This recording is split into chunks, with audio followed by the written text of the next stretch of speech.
Hey guys, what's up? It's me again, Tom from TTT Tom's Tech Time. Welcome to the most epic drone fight in 2016, DJI Phantom 4, fighting against the Yuneec Typhoon H. Let's just see which one is the better drone. Actually, you should keep one thing in mind. You are watching 1 out of 10 videos in total that I shot about these two drones. You can find the videos right there in the playlist, or you can find the entire video, a link at least pointing at it, in the video description below. And next to that, you have all product links in the video description below as well. And right now, enjoy the episode. Don't forget to leave a thumb up and don't forget to subscribe to never ever miss any upcoming episodes. Again, stay tuned, fly safe.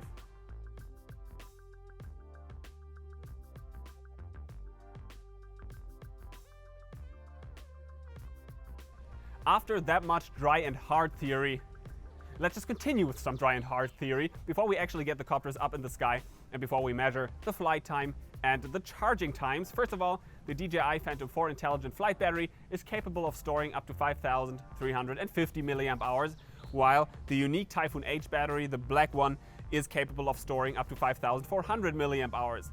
How can you check the battery level? With DJI, that's pretty simple. You have an LED indicator, and if you tap at that button, it just blinks. And even in flight it blinks, meaning you would not have to take a look at the remote controller and the display, but you could always see the LED status indicator back here, while there is nothing comparable like that at the battery of the Yuneec Typhoon H. No buttons, no LEDs, nothing like that. If you want to check the current battery level on the Yuneec Typhoon H, you simply insert it into the copter, then start the remote controller, and then at the upper left hand side you get a little icon showing you the current battery level and the voltage right below. But that is basically it. No percentages, no left flight time calculated, nothing like that. It's pretty weak actually. While if you insert the DJI Phantom 4 intelligent flight battery into the drone and then start the Go app, let me read that from my list as there is so much to say.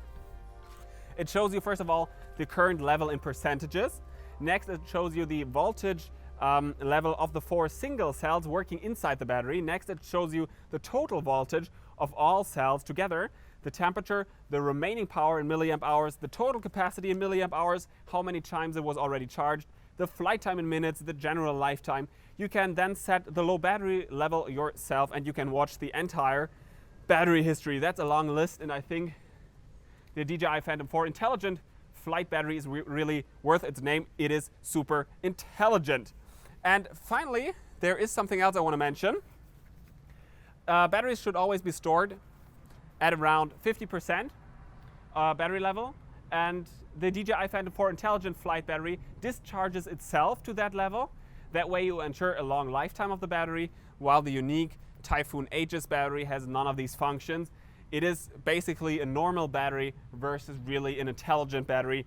And finally, there's one last thing that I want to mention. The intelligent flight battery of the DJI Phantom 4 has ventilation openings, so the batteries can cool down in flight, while again there's nothing like that on the Yuneec Typhoon H's battery. That was the basic comparison of the tech specs. Let's right now get the copters up in the sky and let's see if they can keep up with their promises. 28 promised flight minutes with the DJI Phantom 4 versus 25 promised flight minutes with the Yuneec Typhoon H. Enjoy the test. Ready and go. Let's at first power the two drones and see which one boots, connects and is ready to fly faster. By the way, both drones were freshly calibrated right before this test.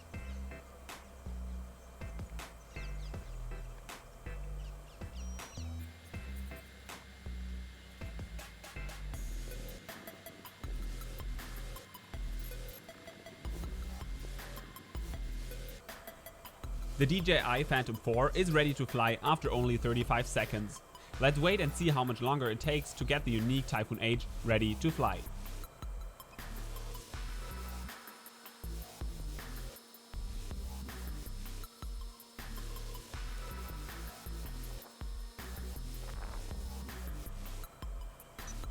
At 2 minutes and 8 seconds, the Yuneec Typhoon H is finally ready to fly. And being honest, sometimes it even takes longer. I don't know whether it's a bug that can be fixed or a badly engineered system, but let's just stop talking and get the drones up in the sky.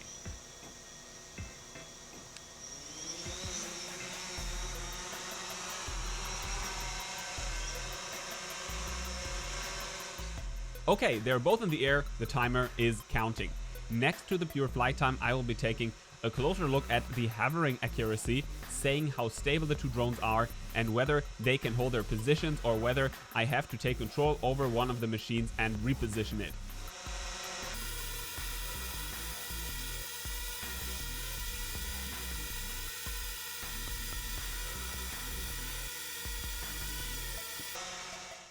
Okay, I just mentioned it, as the Yuneec Typhoon H is raising height too much, I have to take over and lower its altitude.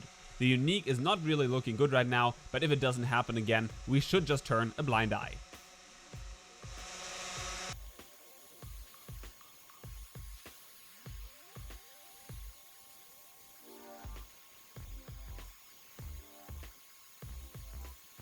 I don't want to hold it back. You can see how many times I had to take over the Yuneec, as it was constantly changing its height. Under windy conditions, by the way, it starts moving around the place as well, somewhat frustrating.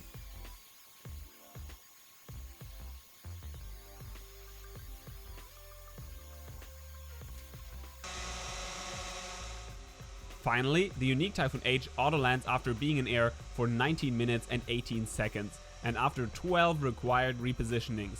Not looking good, Yuneec.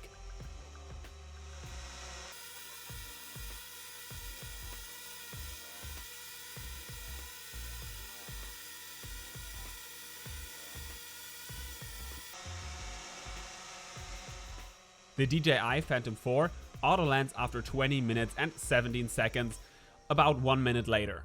The flight time isn't perfect, but the stability is in a completely different league, being far superior than the Yuneec Typhoon H. Chapeau.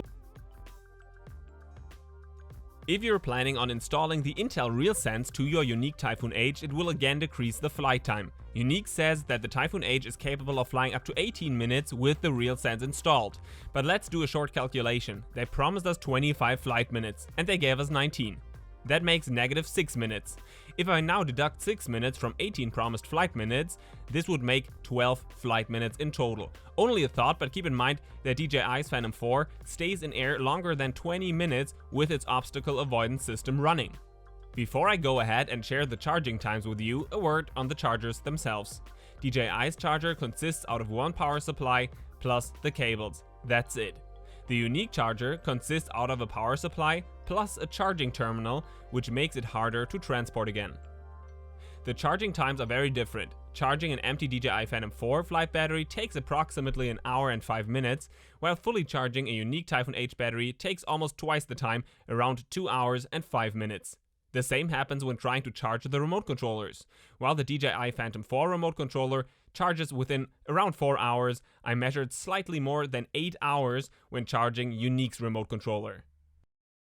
The DJI Phantom 4 has a very intelligent flight battery. You can always check its health data and avoid errors. Next to that, you always know the current power level and when to return home. Do you remember the hovering accuracy of the Phantom 4? I didn't have to reposition it at all. In air, the Phantom 4 behaves rock solid and therefore will not crash into obstacles accidentally. That would have been the full amount of points if the flight time was only a tiny little bit longer. DJI earns 9 out of 10 points in this category. Yuneec's battery is a normal battery without any safety features and helpful functions. It powers the Typhoon H without the RealSense installed for about 19 minutes only. The worst thing about this category wasn't the flight time though. It was the fact that the Typhoon H can in no way keep up with the DJI Phantom 4 when it comes to safe and stable hovering. I had to reposition it in air 12 times even though it was freshly calibrated before the test. Finally, Yuneec gets 3 out of 10 points for this weak overall performance in this category. Thank you guys for watching this video. Feel free to leave a thumb up and feel free to subscribe right now to never ever miss any upcoming episodes again. If you feel like you can't resist right now and you need to purchase your copter of choice, you can find the product links right down there in the video description below. And if you still don't know which copter to buy, you should continue to watch my videos, as there are 9 leftover videos that actually compare these two drones. You can watch them right now, and I'm just gonna stop talking and we're gonna continue next video. There you go.